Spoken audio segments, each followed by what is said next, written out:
My name is James Fallows. I'm a writer for The Atlantic. I'm here briefly to introduce our guest, Hal Harvey, who has been one of the leading serial entrepreneurs and innovators in the field of energy and climate for several decades. His current firm is Energy Innovation. Before that, he was a founder and director of Climate Works and the Energy Foundation. He's well connected in China and the United States, and the innovative ideas on what to do about the climate problems we're all familiar with are what he's going to discuss. The title of our discussion today is Climate Change, Fear and Hope, Climate Change and Policy Shift. Hal Harvey is going to give us an introduction, a narrated slideshow for a few minutes. When that's over, he and I will have a discussion, and then I will open the floor to questions from you. So please join me now in welcoming Hal Harvey. Thank you, Jim. Thank you, Jim.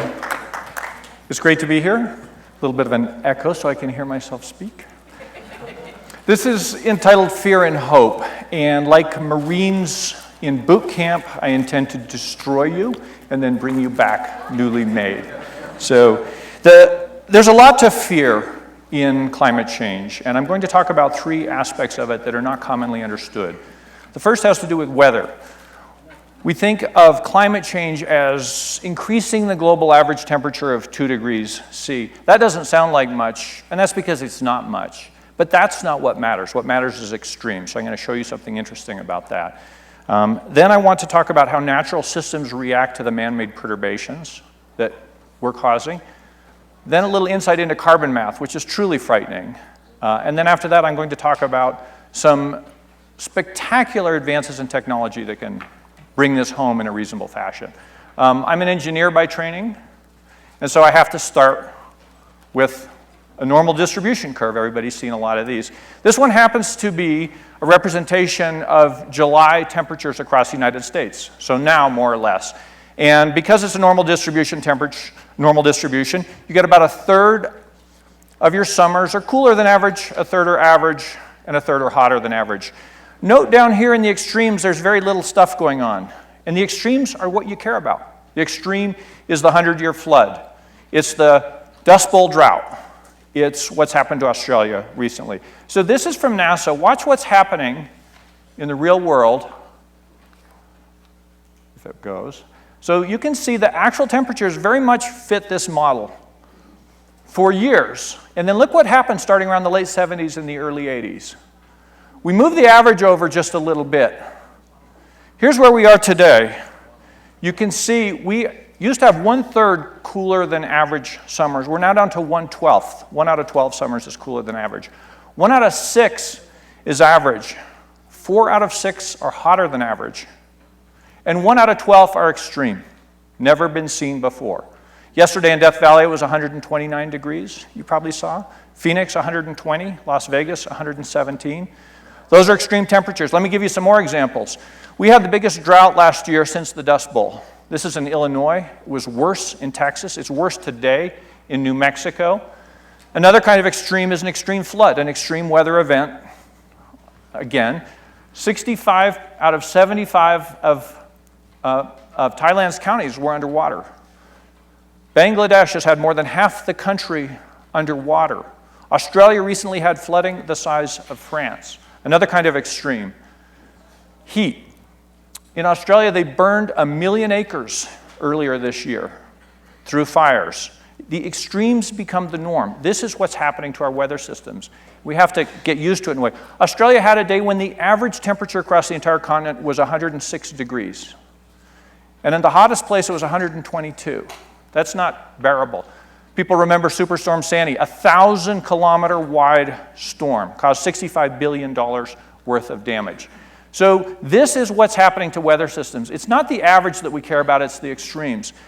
Now you may have noticed that even as we were creating a lot of hot extremes, we were eliminating cold extremes.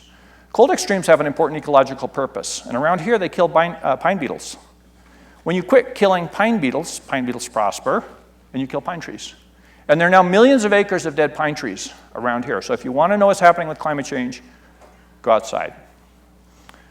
So that's the first bad news. It's the extremes become the norm. If you're interested in this, we have a short paper called The Extremes Become the Norm on our website. You can dig into it. Let me turn now to the next really scary thing.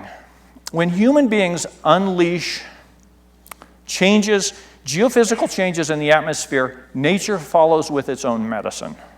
And it's sometimes more extreme than that which we ourselves do. This is the Arctic. These are real images. The sunshine bounces off the snow. So you get a lot of sunshine coming in, hitting that ice, and bouncing off. But look what happens to the snow, or the ice, I should say, over time. It disappears. And when the sun hits the dark ocean, it doesn't bounce anymore. It absorbs.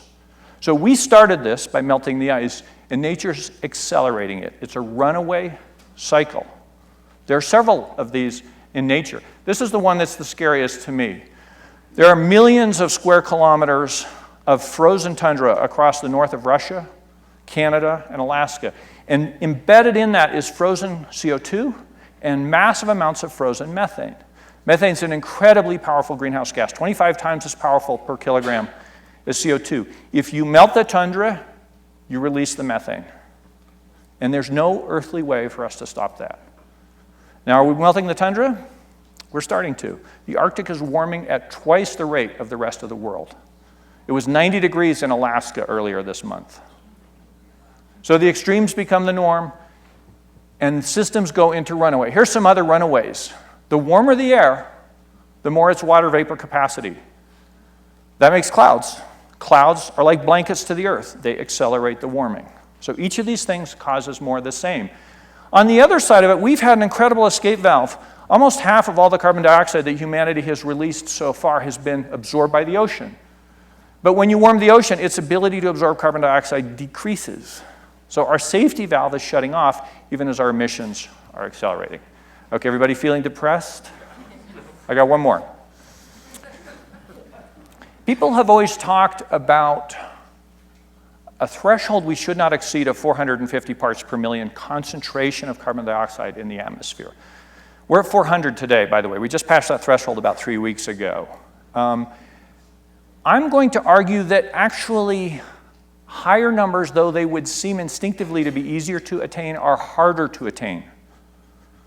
So we better stop now. And I'm going to show you why. This is simple math, but not widely dealt with. What we do as society by driving cars, by building buildings, by flying around in jet planes, is we emit carbon. And this is business as usual carbon emissions. Today, we're around here, 50 billion tons of CO2 emissions per year. And that's where we're headed. When you emit carbon into the atmosphere, it stays up there for a very long time, up to 1,000 years or more. And so if your emissions keep going up, your concentrations keep going up. Let me say again, this is what we do. This is what's done to us. This is the insulation blanket we're putting over the earth, getting thicker and thicker. So let's say we get smart, we get clever, we get aggressive, we develop some willpower, and we reverse that trend, and we start pushing carbon dioxide down from its peak to close to zero over about a 50-year period. And I'm going to argue that's entirely possible. Look what happens to concentrations. They stay level. It's like putting money in a bank. You quit putting money in the bank, the money that you have in there doesn't disappear, it stays there, right? So if we go to zero carbon emissions, we stay at 450 ppm. Look what happens if you wait a little while. Let's say we wait another 25 years, and then we go to zero. That puts us in the 650 world here. But look, here's the really interesting thing, and this is why I say the 650 world, besides being much worse from a climatological perspective, is actually harder. The economic change that we have to encounter is the difference between 60 billion tons of emissions a year and roughly zero. If we wait, it's 100 billion tons down to zero. The longer you wait, the harder it is to achieve any stable number, even a totally dangerous, ridiculously bad stable number. In other words, if we wait, I predict we go into absolute runaway, unrecoverable mode, into a time we've never seen before. By the way, today at 400 ppm hasn't been seen in 3 million years, since long before humanity. Last time it was 400 ppm in the world, it was 75, the oceans were 75 feet higher. So this is real. Okay, that's carbon math. What I want to turn now to is from fear to hope. That looks a lot better. But there's an intermission, which is called natural gas. Is natural gas good or bad? Both. It all depends. If you look at one thing, natural gas looks pretty good. If you displace coal with natural gas, then you're going to emit half as much CO2 at the power plant. But if you look at the full cycle of natural gas, you've got a few other problems. This is what I started with. This is the amount of CO2 from coal, and that's from natural gas. It would be a good substitution if you want to save the climate. But if you have very small methane leaks, remember methane is an incredibly powerful greenhouse gas, then some of that benefit goes away. If you have large methane leaks, gas is far worse than coal. So a reasonable question is how much methane is leaking? And the answer is no one knows. We don't keep track. And we've seen studies that have this high number, and we've seen them that have this low number. So we need to find this out. Let me say one other thing about clean natural gas. This is what it looks like when you're getting it out. It might be clean in your stove. It's not as clean in Pinedale, Wyoming, which is where this is. It's an incredibly land-intensive source. So I would say natural gas can be a useful bridge if it's managed very well. It can be an extension of a very bad addiction if it's managed badly. All right, now let's go to the real hope here. I have to figure out where to point that. I saw a headline in the newspaper a couple days ago that said Nevada rejects coal, turns to renewable energy. And last month, the Nevada legislature outlawed coal, is planning to shut down their biggest coal plants, and they promoted renewable energy significantly. There are now 30 states in the United States that have requirements that the utilities deliver a certain fraction of their energy from renewable energy sources. The first one was in Iowa. The second one was signed by Governor George W. Bush in Texas. These things have been an incredible success, and they're just starting to show off. The Texas one has been expanded twice. They've built these unbelievable windmills here. Each of these sweep an area of 30,000 square feet, much bigger than a football field. These things are enormous. Other states have done this. California has already signed contracts to provide a third of its electricity from renewable energy by 2020. So you can begin to see the glimmer of hope in here. If California, pretty big economy, can go to a third, has already signed all the contracts, it's not so bad. Other countries are ahead of us. Denmark recently had a day when it was 100% renewable energy. Holy grail time, right? Their average is 41%. Now, Denmark's not a big country, but that's pretty interesting. And one of the things they've learned is how to manage the variability of renewable energy sources. So it's happening. When you build markets like this, when you stick with it year after year, you get this spectacular phenomenon. And this is the other reason for hope. If you drive prices down, you get dramatic increases in installations. Solar energy prices have dropped 80% in the last 4 years. Fathom that. We are passing the holy grail with this. Wind has dropped by close to a third. And the consequence of this is installations are skyrocketing. There are now several US states that get more than 20% of their electricity from renewable sources. There are provinces in China that do this. And look at what's happening. Look at what could happen in the United States. This is our current electricity mix in the United States. It's dominated by nuclear, coal, and natural gas. And down at the bottom is biomass, geothermal, hydro, and wind. Solar is too small to even show up because it's just getting going. There was a study done by the National Renewable Energy Laboratory, an amazing place, in coordination with MIT. This is just over the hill near Boulder. And they said, could you get to 80% renewables in the US by 2050? 80% renewables by 2050. They developed a model which is an hour-by-hour simulation of the entire US electricity system from here to 2050, and they added renewable energy bit by bit. And they found the following, that you can get there, and the additional cost is relatively small. There's a lot of interesting lessons in this. It's a big story, and we can go into those more in conversation. But the bottom line is you can do it. And if you don't believe it, you should go to Europe, where they did a very similar study, sponsored incidentally by 12 of the largest utilities in Germany and the European Climate Foundation. And they said we can go from these relatively low numbers, the dates aren't on here, maybe they'll show up in a minute, to much higher numbers. And today, in 2012, Germany's a quarter renewable energy. Germany's a real country. They have a real economy. They're getting a quarter of their energy from renewables, up from about 6% in a decade. So if they can go that far in a decade, and by the way, they're totally on track to hit these targets. It's not easy, it's not simple, but it's clearly possible. So I'm going to close with 3 slides. How do you win? You have to do three things. First, you have to manage fossil fuels. There are far more carbon in the earth ready to be liberated into our atmosphere than we can possibly tolerate. Many, many times as much carbon underground than the atmosphere can handle. And so if you do not put a lid on it, you lose. We lose very badly. So you have to phase out coal. Coal is, I used to say, it's perfect carbon sequestration. It's already in the ground, for God's sake. Leave it there. Natural gas, you have to get it right. You have to stop methane leaks. You shouldn't destroy everything. And there's a few other things like water quality you want to pay attention to. This, by the way, is the Rhone Plateau, a formerly very beautiful part of Colorado. The second thing you have to do is get very serious about energy efficiency. In every sector of the US economy, you can cut energy use by 1/3 to 70%. It's cheap, the payback's incredibly fast. Many of you saw the Nest presentation the other day. These amazing little thermostats, 15%, 20% just by changing your thermostat. Same with your lighting.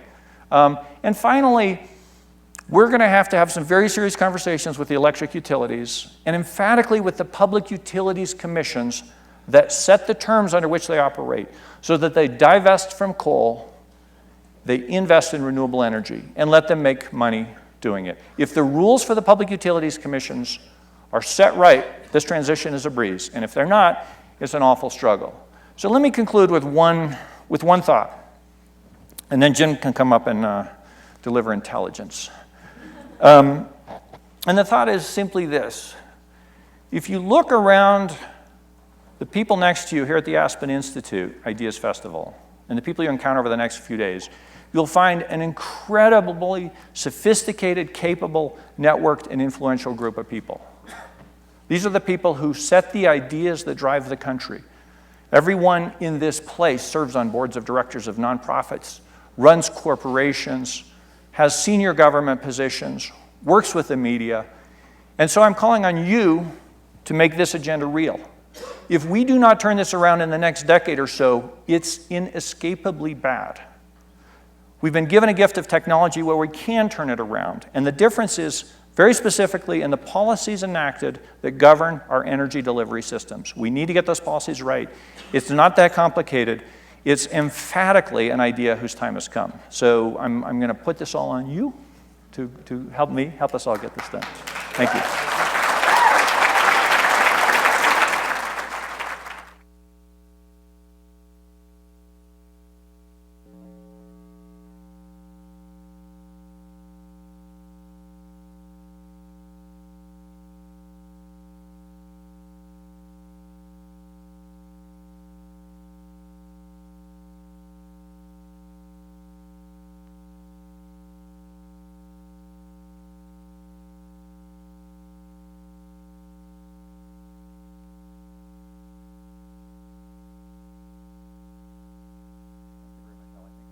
Wired and you are not, so I just sort of monopolize I can hold the stage. Actually, you may be plugged in. So thank you. This was a fascinating and compelling presentation. I want to sort of go through various of the implications for people like those in this room who've thought about these issues for a long time. First, I have to ask you, if this were a political talk show, if we were in DC, there'd have to be some allusion to the debate over climate change, the debate over global warming, the debate over mankind's role in it.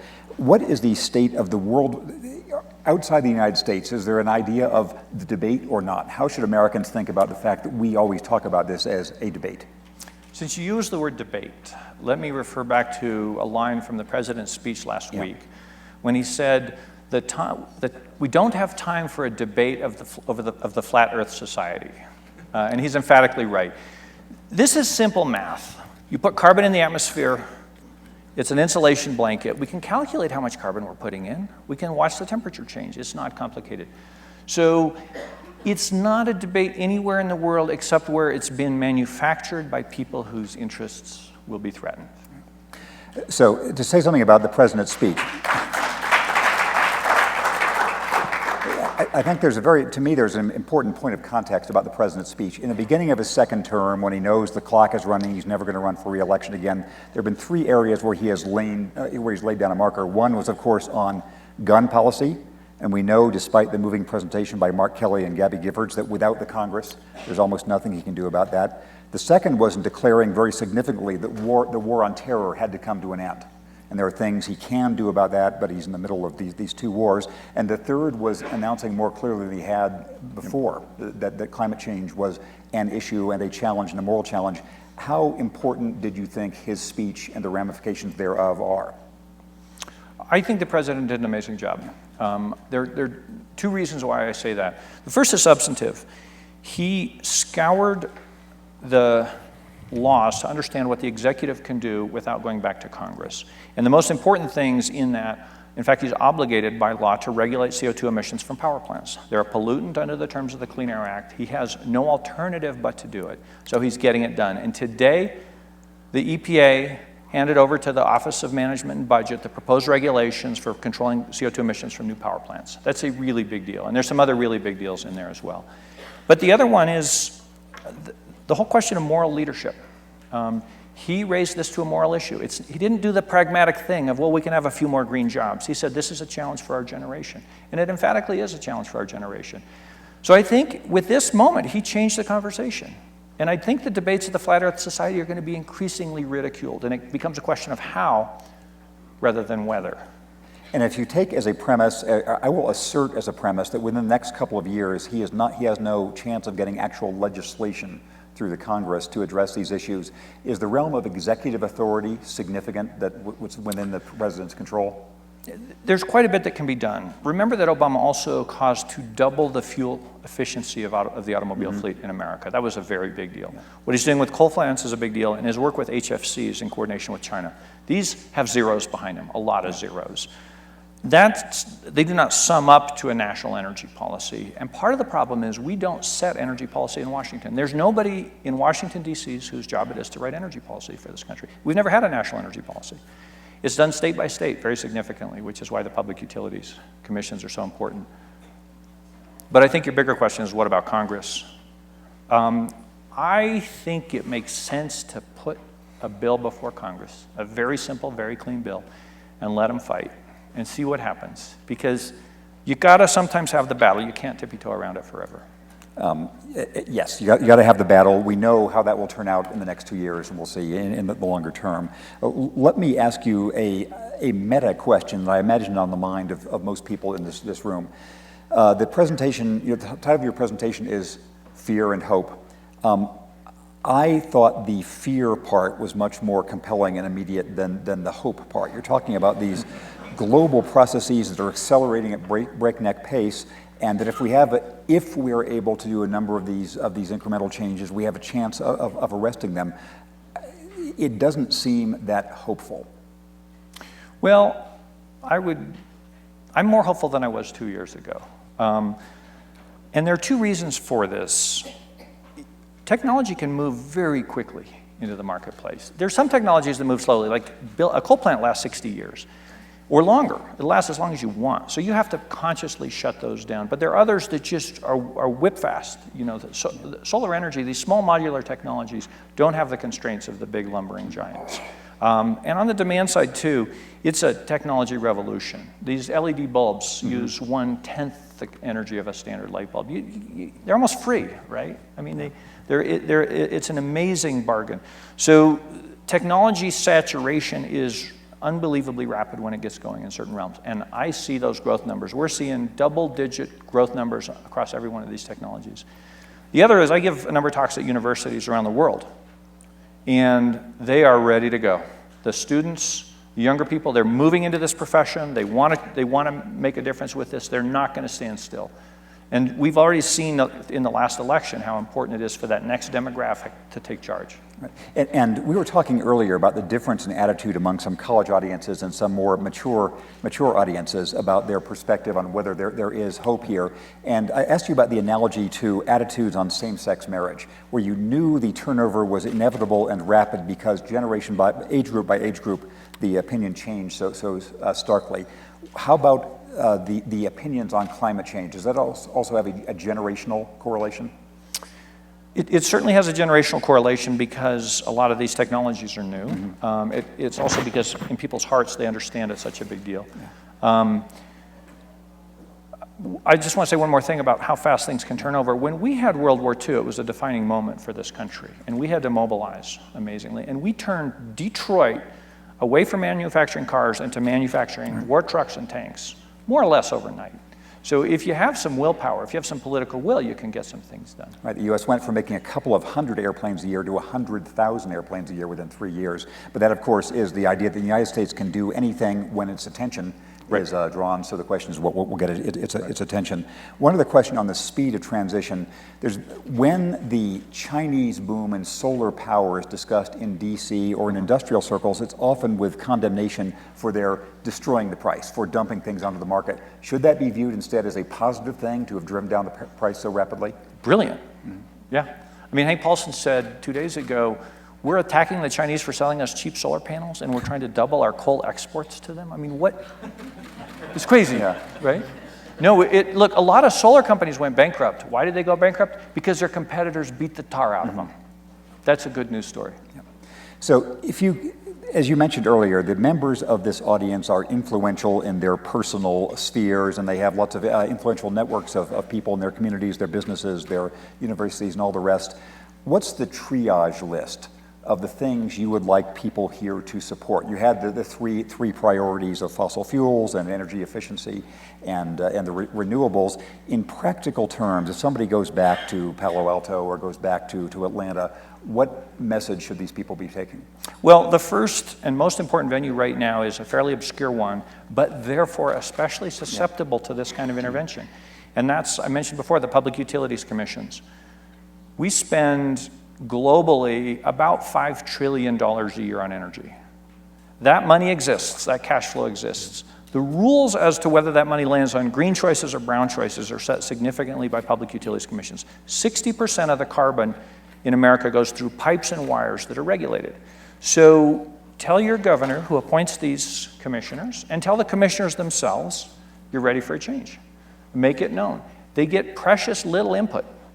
They notice when they get it. Yeah. And what are the main forces on the other side? Is it mainly fossil fuel companies? What do you view as the correlation of forces that you are trying to move? There really are two types of forces. One are people who actually make a lot of money by hydrocarbons that they've bought that are embedded in the ground and for which they exact a profit when they are released into the atmosphere. And they will defend those assets to the nth degree. Now, mind you,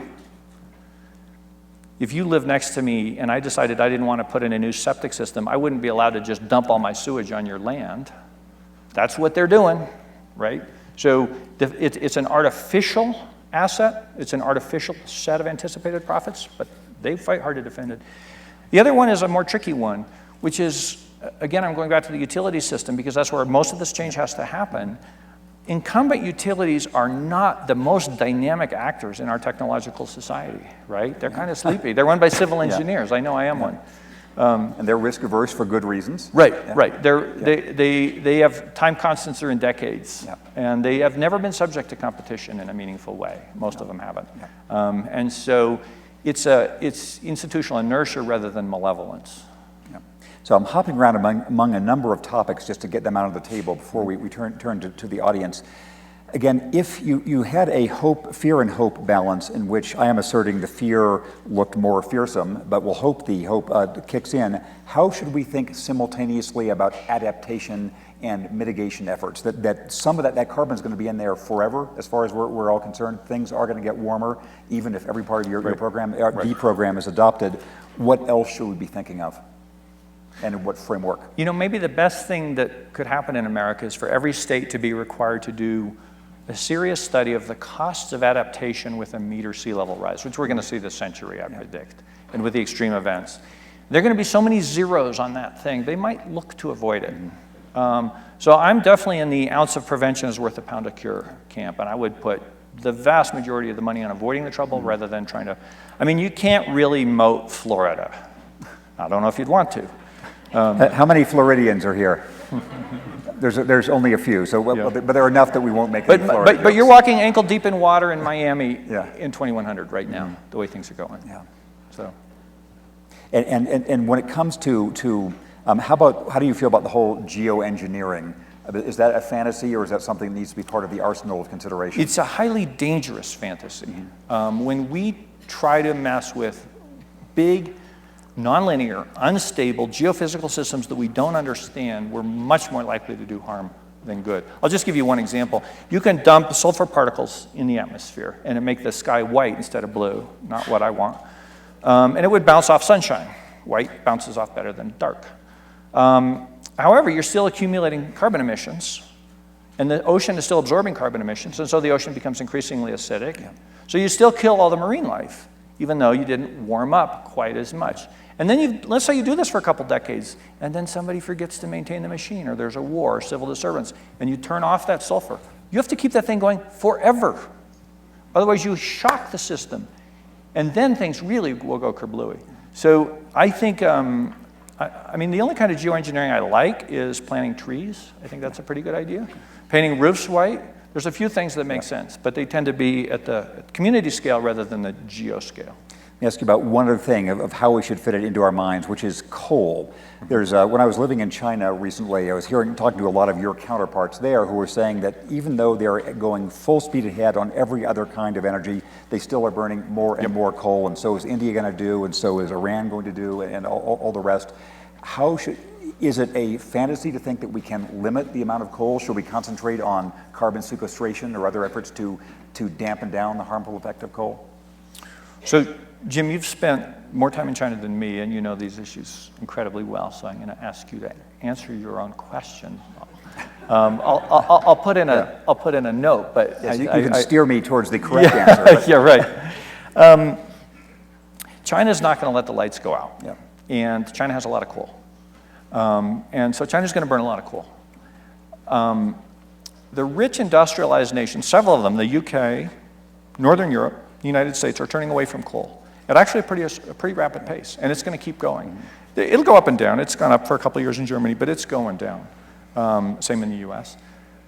So we're going to prove that you can run a modern industrial society without coal. The Chinese adoption patterns, they compress decades into months. They will follow. They're already building much better coal plants than any that exist in America. A third of the plants they've built have been used to shut down the dirtiest old plants. That's pretty good. And they're talking openly about peak coal. So my question is, when does it happen, and how fast is the curve? And so I have, I hesitate to give any opinions at all in your presence, but my impression in China is that they just are going to keep burning more coal for a while. It will eventually peak. And the valuable thing that the U.S. can do is, with the close partnerships that you and many other people have forged between international and Chinese scientists, turning Chinese power plants into the world's laboratory to try to do this in as clean a fashion as possible. So Godspeed for what you and many others have been doing there. One other question, skipping around. You gave us, when you're talking about natural gas, you had a sort of, apart from that Mrs. Lincoln type of, how is the play type of idea, because it could really cut emissions. Yep. On the other hand, it could be catastrophically worse than coal itself. In American politics and American industry right now, natural gas and fracking and shale gas is seen as the salvation in 15 different ways: energy independence, et cetera, et cetera. How do we think about this possible catastrophic risk that it includes of methane leakage? Right. So, again, at the meta level, if you're a crack addict, you don't switch to heroin, right? You really want a pathway off. Mm-hmm. Now, natural gas is a really beautiful fuel. It does burn clean. We do have a lot of it.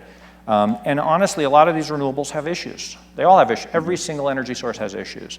If it's a calm day and a hot day, you want your air conditioning to run. You want your lights to stay on. The right role for gas, in my opinion, is to turn on quick, to run hard, and to shut down. So you have a combined cycle natural gas turbine power plant that runs 200 or 300 hours a year, or even 1,000 hours a year. It plays an amazingly valuable role. We're taking this precious resource and we're using it exactly as we should, because we're balancing the renewables, and we need that. We don't have cost-effective batteries. Maybe we'll get them, but we don't have them. So I guess at the top level, you can say, should it be free to pollute the skies forever? Yeah. No. Even at the University of Chicago, they say no. And then you should say, you know, to burn as much gas as we're burning, natural gas wells, these new fracking wells, decline incredibly rapidly. So within 3 years, they're about 70 or 80% gone. You got to go drill the next one, right? It's like the Red Queen in Alice of Wonderland. You have to keep running to stay still. So we have to ask, how much of our land are we going to turn into Pinedale, Wyoming? How much of our water are we going to threaten? Now, gas can be done well. I'm not anti-gas by any means, but I want to use it for what it's best, not just for every old thing. And how about this crucial uncertainty about whether the leakage is a small thing or an enormous thing? So the Environmental Protection Agency is doing a big study on this. There's a group of oil companies working with Environmental Defense Fund doing a study on this. Lawrence Berkeley National Lab is doing work on this. And I think within 3 or 4 years, we'll have a pretty good handle on this. There's some great new instrumentation that tells you these answers. Yeah. So you've worked around the world on these issues. Most people in this audience, not all, but most are Americans. How should we think about the American role in global climate issues? Are we seen as a laggard? Are we seen as a force for good, in particular in dealing with the Chinese? So what is our country doing, and what else could it be doing? If you go to the international stage where climate negotiations happen, I sometimes say this entire process was invented by Dick Cheney in order to ruin people's spirits and hearts about environmental protection. He succeeded in that so many other fronts. Applied here. Sorry. So don't get your hopes up for the UNFCCC to solve the problem. I wish they could do it, they won't. And they hate the Commission on Climate Change, right? Yes. Yeah, the United Nations, Convention on Climate Change. They hate the US there. Why? Because we come with no tons and no money. And they want to be paid for our old emissions, and they want to be paid to transform, and they want us to commit legally to reduce our. We're not going to do any of those things. Flip it around and go to the states, and let's start with Missouri, which is the show me state, I think, right? If you do the right thing, if you build the right technologies, if you prove it's cost effective, they will imitate, they will follow, they will join you. And again, Hank Paulson said yesterday, is cooperation or competition? It's a nice mixture of each. So in California uses half as much energy per capita as the US as a whole. They flattened out when Jerry Brown was governor the first time, and the US kept going up. And it saves about $1,000 per family per year. Not a bad deal, right? California, as I mentioned before, signed contracts to get 1/3 of its energy from renewable sources. California is where the American dream lives in the minds of the Chinese, not Washington, D.C. Right. So there are now 30 states that are moving in this direction. That's how we're gonna work with other countries. And how about U.S.-China in particular? Are they more working together, working at odds? How would you describe that landscape and that interaction? So there's been a nice shift, and by far the most important moment of this was when President Xi Jinping and President Obama met in Sunnyland. It was about 100 degrees recently, and they agreed to work together to cut the emissions of HFCs, hydrofluorochloro somethings. These are incredibly potent greenhouse gases, and they're very cheap to get rid of, and that's a big deal. If that is done, if that is followed through, and that's not certain, but if it's followed through to full force, that equals 80 billion tons of CO2 emissions. That's a very big number. And the Chinese didn't have to do that, and Obama didn't have to do that, but they're the only two countries that can make it happen. And what stands between their agreement and that actually happening? There's some diplomatic mumbo-jumbo, which is that the UNFCCC, that failing organization, I'm going to get in trouble, is supposed to handle that problem, and they're not very good at handling that problem. And so they're trying to move it over to the Montreal Protocol, which is a brilliant methods for handling those problems. That maneuver requires international diplomacy. John Kerry's on the case. He's working on it very hard.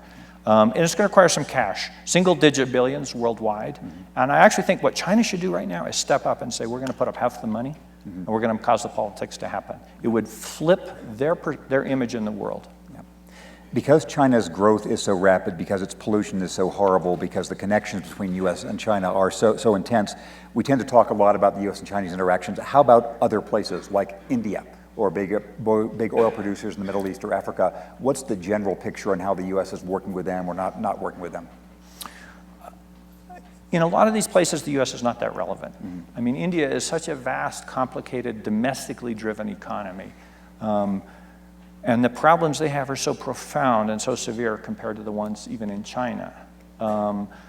There's a very strong popular sentiment in India, probably stronger than any other country I've visited, to go to clean energy right away and to skip the dirty phases. But the political system is so sclerotic, it's hard to translate that into actionable policy. Nonetheless, they've done a lot of good things. They have a tax on coal in India, and they use the money to pay for solar. We don't do that, right? So in India's, I have a lot of hope for India, but it's a very long process. I think the Middle East is fascinating. Right now, they burn oil in the Middle East to make electricity. Therefore, the opportunity cost of that is extremely high. And so they've made huge commitments to solar recently, which makes sense, right? They want to sell the oil, they got plenty of sunshine, just go. I don't know how fast it'll happen, but again, they have plenty of capital, so that could be a game changer.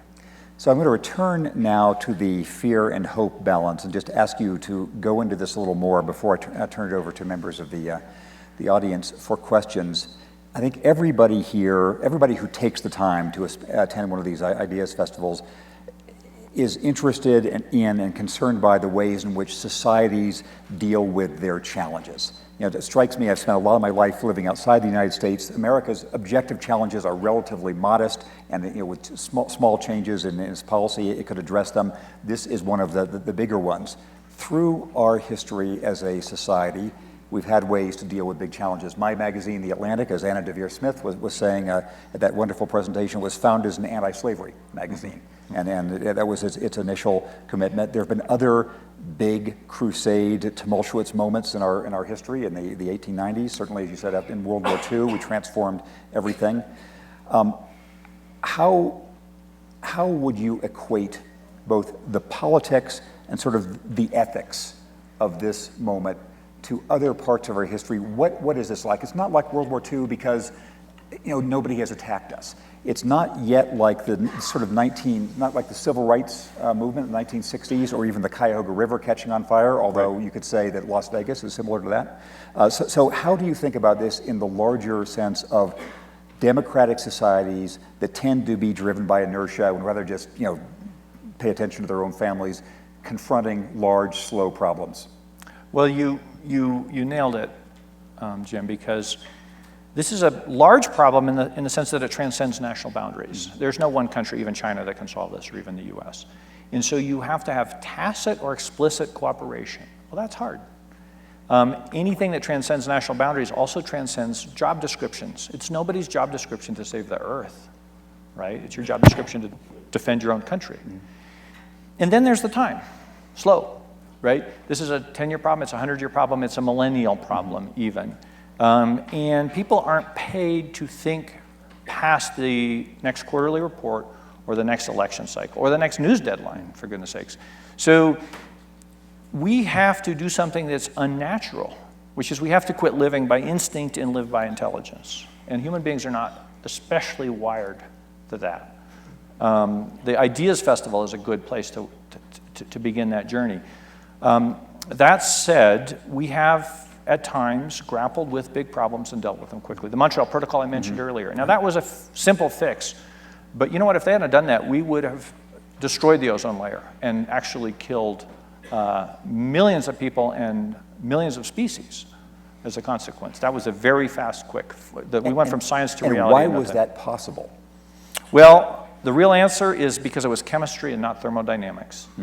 You can get factors of 100 in chemistry easy. New cars today emit 99% less conventional pollutants than old cars. Nitrogen oxides, volatile organic compounds, and so forth. But thermodynamics gives you 1% at a time, and it's really hard. And so to double the fuel efficiency of the car is a 10 or 15 or 25-year project.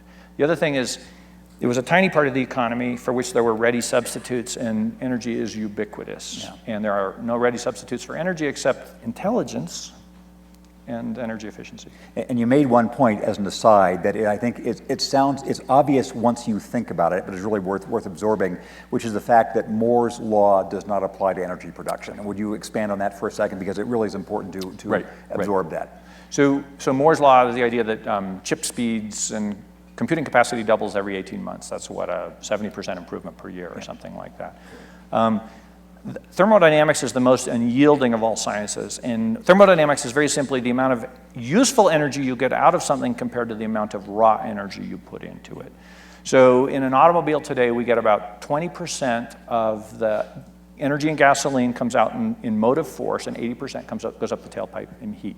It's a pretty depressing number. The best power plants in the world get 65% efficient. They're not going to get to 75% very easily. You can do tricks and get them up there if you do, like in Sweden, they do combined heat and power and so on. But you're not going to get doublings and doublings and doublings, right? You, however, can get the subtractions on that order. And this is what's interesting. This is why energy efficiency is such a breakaway. As I mentioned, 90% reduction in energy from lighting. That's a pretty great deal. You can do that in all kinds of processes. I talked to a very senior technologist yesterday who thinks you can eliminate the need for carbon emissions from cement. That's 5% of global CO2, right? So subtraction is nonlinear, but production is a little more tricky. One last question, then I will ask people to go to the microphone back there. So, as societies deal with change, there are some challenges that you can deal with on an individual level, sort of individual boycotts, individual purchasing decisions or whatever, and there's some that require systemic changes, otherwise it's just meaningless. You know, I could decide never to turn the lights on in my house. That would be much worse for me than it would be good for the world's energy system. Are there any individual behavior changes that actually make sense in this field, or is it more a matter of if you don't change the system, it doesn't matter? I'm going to give you my old answer and my new answer because they're slightly different. My old answer was, much as you say, I believed in what we call the green citizen instead of the green consumer. The green consumer walks around and buys recycled toilet paper and green light bulbs and stuff. Green citizenship doesn't amount to a hill of beans, honestly. Then there's the green consumer. Green consumer doesn't. The green citizen insists that we run our apparatus, our political apparatus, in a way that delivers ever better results. And that's the renewable portfolio standards or the fuel efficiency standards. But here's why I need to adjust that a little bit. There's a link between the political and the personal. And so when you go to your house and fix it up and put some solar panels on and get a negative electricity bill, my electricity bill last month was minus $105. Wow. You know, you become a believer, right? It's not that hard. It didn't take any time at all to turn my house into an energy source. I mean, really. But it also required a system change to set up the grid that way. To be sure. But the point of it is, if you do that, if half the people in this room do that, they're going to talk to their friends, they're going to talk to their political leaders. It takes it out of the world of mumbo-jumbo and puts it into the world of reality. Yes, so in the far back, we'll start back there, and I think microphones will come to you. Hi, great talk. I'm David McConville with the Buckminster Fuller Institute, and I'm curious about something you referenced earlier, kind of this distinction between geoengineering and what you might call ecoengineering, where a lot of the large-scale interventions that are discussed from a purely engineering perspective aren't really taking the entire system into account, versus things like holistic management, reforestation. And I'm curious, in the calculus of what you've been looking at, have you seen kind of a quantified understanding of what these types of eco-engineering approaches could do that work with ecosystems instead of just trying to intervene within them? I've seen snippets, but not a cohesive whole. I mean, one kind of geoengineering that we're doing is tearing down the world's forests, right? That's geoengineering. It's not very smart. So stopping that solves about 20% of the problem. So you might call stopping something bad a kind of geoengineering. Art Rosenfeld, a physicist at Lawrence Berkeley National Lab, says, what if you replace all the roofs in the world with white roofs? And you do it as they fall apart. That turns out to give you high single digits returns against this problem. That's not a hard thing to go along with. My own sense is that you should do things on a scale where you're not going to cause catastrophic failure, right? And that is an ecological scale that you have to be able to understand. If you're going to plant trees, plant native species. Right? You can even do small scale things that wreak havoc, and you shouldn't do that. But I think you have to understand nature's designed for a certain resilient outcome, and if you tamper with that in a major way, you're going to get whacked. So I can't see very well, so I'm going to ask the microphone holders just to go to people, and whoever the microphone holders have, they're the deciders. Yes. The CO2 that comes out, can it be recycled again and used in some way?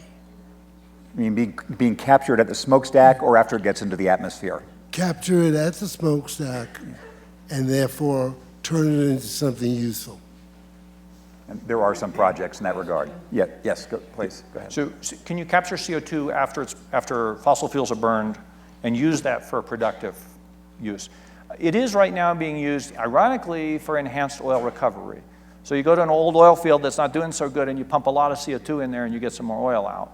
That's economical. It's actually an interesting strategy to develop new technologies. If you're going to do sequestration of the general idea of carbon capture and sequestration is that you capture the carbon, you separate it from other exhaust gases, you compress it until it's a liquid, you pipe it to a stable geological reservoir, you stuff it down in there, and then you put a plug on it. And that's carbon capture and sequestration. The problem with it is it pretty well doubles the cost of electricity. And nobody wants to do that since there's no price on carbon today. It also requires engineering feats of absolutely heroic proportion. There are ideas about using carbon dioxide for cement, which didn't pan out. They use it in Coca-Cola, but it's not much. And then Pepsi. Excuse me, Pepsi as well. So yes, so would I microphone? Yes, somebody over here, I think, yes. Can you talk to the economics of the renewables?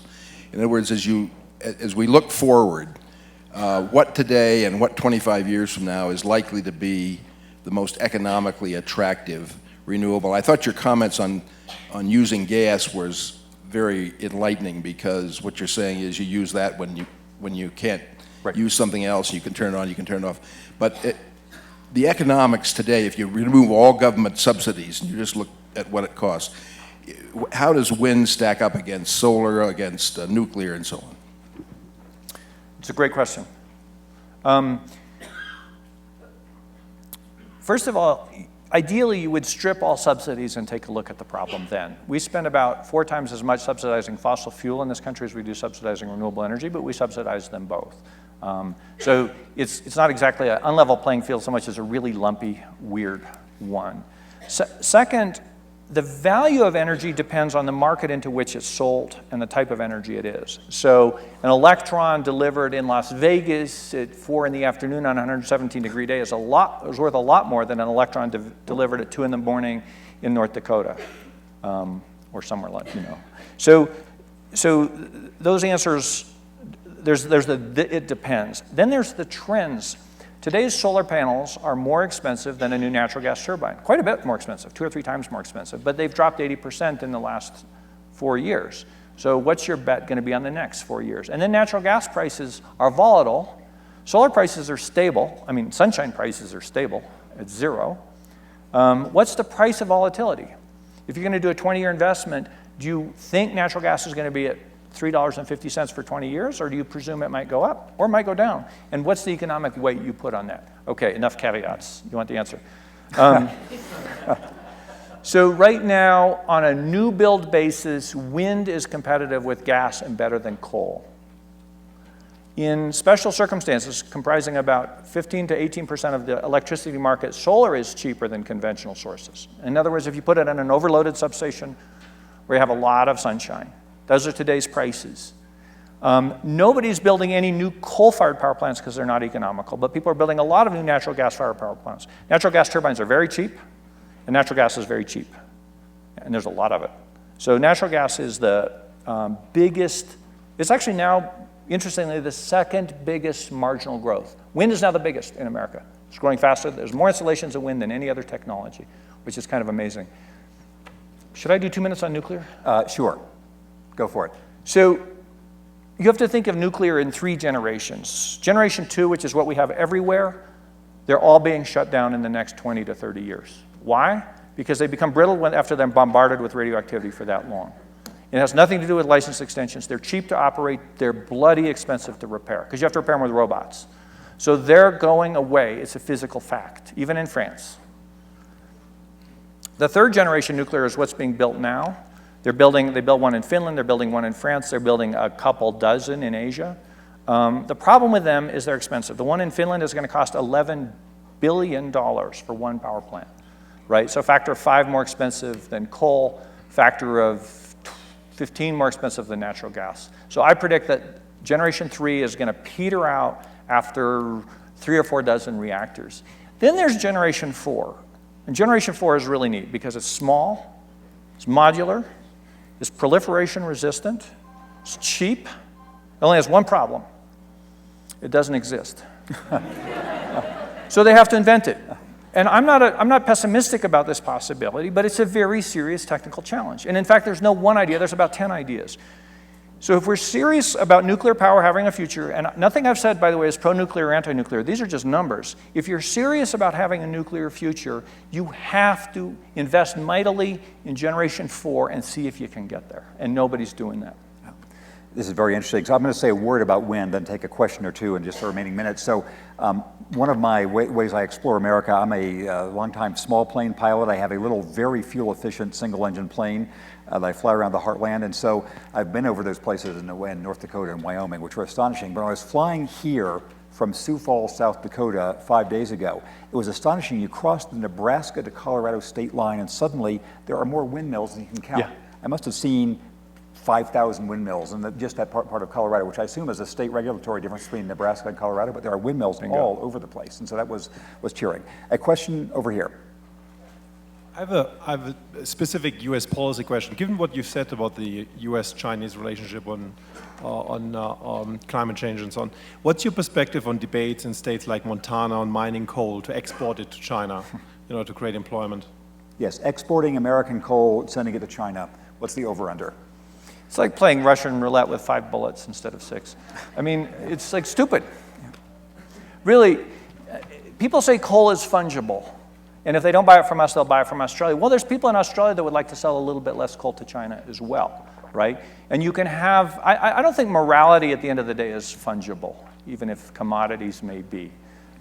So we have to stop coal. There is no physical alternative if we want to save the Earth. But let me just press you on this. I will tell you as a matter of fact that if the United States doesn't sell them that coal, they are going to either mine it domestically or get it from somebody else. Okay, but let's say half a dozen nations make it more difficult. Canada, Australia, the United States, and Indonesia. Indonesia's least likely. That's where they're getting their coal. If those 4 nations make it more difficult, they've just raised the price of coal. They've put a carbon price on China. That's pretty good. So it's not infinitely fungible. And the way you stop it is by starting to stand up for what's right. Okay. We have time for one more question. Who has a microphone and a question? So I think over here. Yes. Hi, thank you very much. I've been in a number of forums like this, and when they're talking about it, and you present a little different approach in that when people are talking about scaling it, when they look at the problem and look at it scale, and they're saying that natural gas is probably the best way to scale immediately. And one of the things that they say, because they ask them about wind, and they say wind and solar, the thing that you're not talking about is the amount of land that it takes to do that. Is there any kind of a metric between what does it take in terms of acreage to replace a gas-fired plant as opposed to do that so strictly on solar or Right, the wind? energy density of wind is very different from coal and nuclear. Yeah. So I don't want to be Pollyanna-ish about any of this. Look, every energy source has problems, and every energy source can be done badly. And you can put wind in a bird flight corridor, and kill a lot of birds. That's dumb. We've learned how not to do that. You can run a transmission line through a proposed wilderness area. You can put solar panels on top of soon-to-be extinct turtles. And by the way, same with natural gas, same with coal, same with nuclear, right? So you can't get away from this question of how you do things in an ecologically and an economically intelligent way. You really have to pay attention. If you do things that are economically stupid in the name of a good cause, it will come back and whack you. It will crush itself. There's plenty of land to move to renewables without sacrificing environmental values. If you go to eastern Colorado, the highest best use of eastern Colorado is a windmill. I mean, I'm sorry. No offense. And the windmill, by the way, takes up less than 10% of the space. You still got 90% for the farmers, and the farmers are really happy to have a new source of cash flow. It's made it a lot harder, a lot trickier to fly around there, though. You got to go higher. Well, but you yes. pull that stick back, Jim. Come on. It's true. So we have 30 seconds left. You have 30 seconds to give a final thought to this influential crowd before they disperse. So this one's winnable. If we fail, the consequences, I guarantee you, are far worse than you can imagine. Hundreds of millions of dead. We will reduce agricultural productivity in Africa by about 1/3 by 2050 because of heat change alone, right? Imagine what that does. We can win this one. It's a huge job, but technology is finally on our side, and politics is moving on our side, and this is exactly the moment to pile on. This is the moment to pick up your phone, get on your computer, get your checkbook out, go to your board meetings, do what you have to do, but it's time to lock this one down. Wise words. Thank you very much, Al Harvey.